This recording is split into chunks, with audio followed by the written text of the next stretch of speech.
Miss Marlene Dietrich stars in Arabesque from Studio One at CBS.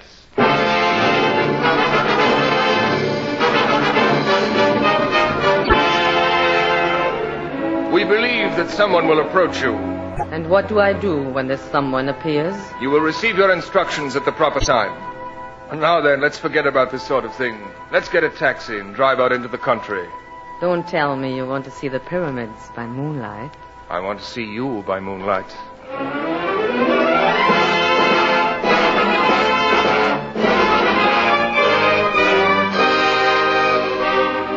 We invite you to Studio One, radio's celebrated playhouse of dramatic entertainment, featuring the world's great novels, stories, and plays in special versions for listening. And now, to introduce tonight's great story, here is the director of Studio One, Fletcher Markle. Your dictionary will tell you that an arabesque is a kind of ornamentation, a fantastic interlacing pattern, and true to form, Mr. Geoffrey Household's new novel of that name is a Middle Eastern web with strands running to Beirut, a Lebanese mountain village, Jerusalem, Cairo, and other waypoints in the wayward wartime year of 1941. First among the personalities of the story is our captivating heroine, Armand Hearn. And tonight, to bring her to life in Vincent McConnor's version for listening of Arabesque, we have with us in Studio One Miss Marlene Dietrich, for whom the dictionary is no help at all. Fascinating, alluring, mysterious, and exotic are words that are at least trite, if not inadequate, in describing an actress like Miss Dietrich. There's really only one word for the quality that is especially her own: glamour. I'm sure it was invented for her. With Miss Dietrich tonight, you'll be hearing Gary Merrill as David Knockmeus, with Rene Ray as Carrie, Hedley Rennie as Major Honeymill, and I'm going to remain at the microphone with them to play Sergeant Dion Prale. Please to begin.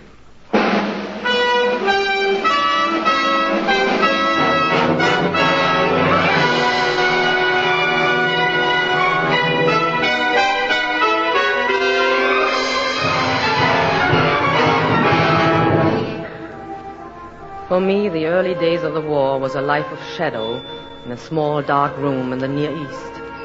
I had been accused by the Vichy French of being pro-British. They placed me in the Beirut prison, and there I remained until the summer of 1941. It was a day in June when the commandant of the prison, Major Lujon, had me brought to his office. Mademoiselle Hearn. Major Lujon. You have heard the news, I am sure. The prison is filled with rumors. The truth is, Damascus has been freed by the British and the Free French. And what of Beirut? What of the men of Vichy? Last convoy has arrived from France. We are going home. And your prisoners?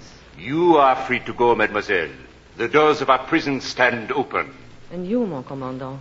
You too are leaving? A few of us must remain to tidy up loose ends for the English and these so-called Free Frenchmen. I shall depart on the last boat. Good luck, mademoiselle. Good luck, Major Lujon.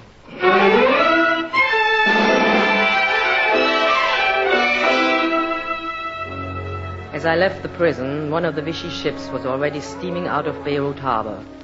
The blare of a military band came floating across the water. It reminded me of France, of Paris. And it also reminded me that I was free at last, after nearly 12 months of cramped huts behind barbed wire. I was free. And yet, as I walked through the city, I had an uneasy feeling that someone was following me. The native shops were doing business as usual. I paused at one stall to feast my eyes on the great mounds of fresh fruit. This gave me an opportunity to look back at my pursuer. There he was, leaning in the doorway. He was tall and well-made, wearing flannel trousers and a sports coat. Obviously British. His face was peeling from the sun. His eyes looked in every direction, except mine. She did not see me even when she stopped at the fruit stand. I was certain of that. I'd been waiting for her when they released her from the prison and had followed her unobserved through the twisting streets of Beirut. As I watched, she purchased some grapes, then turned to signal a passing carriage. The last I saw of the young Englishman, he was desperately looking for another carriage in which to come after me. Only there was no other carriage there in the marketplace. I drove to the Hotel St. George and, without any trouble, obtained a small suite. It had sufficient money for my immediate needs. Later, I would do some shopping. Just now, I needed sleep. The sweet sleep of freedom. It was dusk before I wakened. As I dressed, I heard the lonely sound of a ship's whistle. I stepped out on the terrace beyond my window and saw 3 ships passing beyond the horns of the bay. They were on their way home, back to France. As I stood there, I became aware of someone in the adjoining terrace. Mademoiselle Armand. Mademoiselle, you are weeping. Major Lujon? I had no idea that we occupied adjoining suites, mademoiselle. I was given my freedom shortly after you were given yours. The Free French did not want my assistance. I depart tomorrow on the last ship. And so we meet again. This gives me an opportunity to offer mademoiselle my apologies. There's no need. You were always most polite. One does not like to imprison a beautiful woman. It is always so useless. Useless? A beautiful woman is above the stupidities of war. Do you know, Major, I never was a British agent. I might have been, if anyone had asked me. Or French. But nobody did. That was stupid of them. Tell me, why did you stay in Syria? There was no other place for me to go. Mademoiselle Armand, permit me to give you some advice. I would welcome it, Major Lujon. Get yourself something to do. We are all the same, we policemen.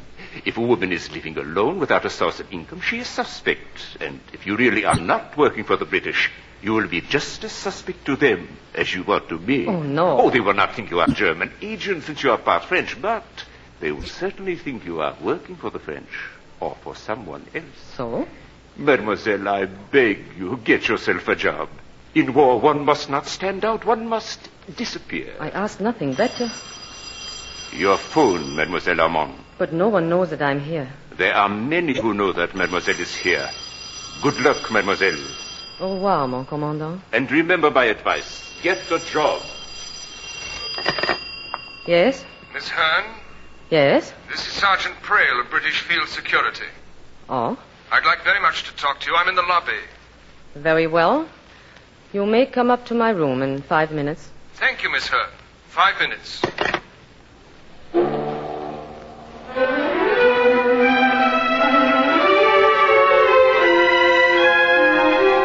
I used those minutes to arrange my hair and apply the lipstick I had bought in a shop downstairs. I was studying the curve of my lip in a mirror when Sergeant Merrill knocked. I glanced once more at my reflection, then went to open the door. Come in, Sergeant. What was the name? Merrill, Dion Merrill. Do come in. It was the Englishman in the flannel trousers and sports coat who had followed me from the prison. Close at hand in the half-light of the room, she seemed quite different. She was the most beautiful woman I had ever seen. Please sit down. Thank you. I can't imagine what you want to find out from me. I really don't know myself. You ought to know, if you're some sort of a policeman. Oh, I'm not a policeman, not exactly. If you want information about my past, my background, that would be in my dossier at the Sûreté Générale. I've already looked through it. Oh. I might add it's quite unsatisfactory. Is it you want to know? Nothing.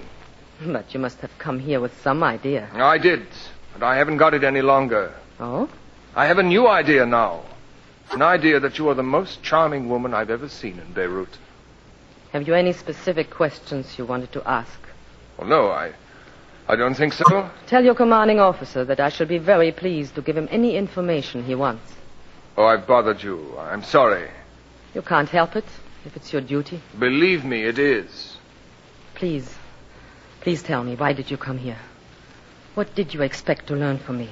A great many people, Miss Hearn, would have it that you belong to the British Secret Service, as they call it. I've never said or implied such a thing to anyone. Field Security would like to know the truth. Who are you working for? For no one. No one?